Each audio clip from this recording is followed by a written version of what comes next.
২০০৩ সালে প্রথমবার লঞ্চ করা হয়েছিল স্কাইপ। তারপর খুব দ্রুতই তা জনপ্রিয়তা লাভ করে।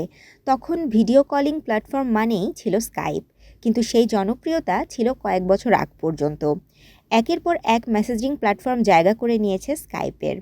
আর তাই মাইক্রোসফট এডস, ইন্টারনেট এক্সপ্লোরের মতো স্কাইপেও বন্ধ করছে মাইক্রোসফট। ২০১১ সালে এর মালিকানা চলে যায় মাইক্রোসফটের হাতে। মাইক্রোসফটের দাবি ছিল প্রতিদিন ৩,৬০,০০,০০০-এরও বেশি মানুষ ব্যবহার করেন স্কাইপ। টেক জায়ান্ট সংস্থাটি বেশ কয়েকবার স্কাইপের ডিজাইন বদলেছে। গত কয়েক বছরে মাইক্রোসফট পরীক্ষা নিরীক্ষা করেছিল স্কাইপকে নিয়ে। স্কাইপ ক্লিপসের মতো নতুন ফিচার এনেছিল, কিন্তু কয়েক বছর থেকে স্কাইপের কদর কমেছে।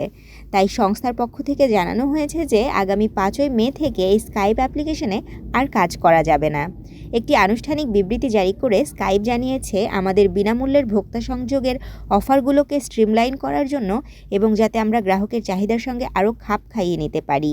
২০২৫ সালের মে মাসে আমরা স্কাইপ থেকে অবসর নেব।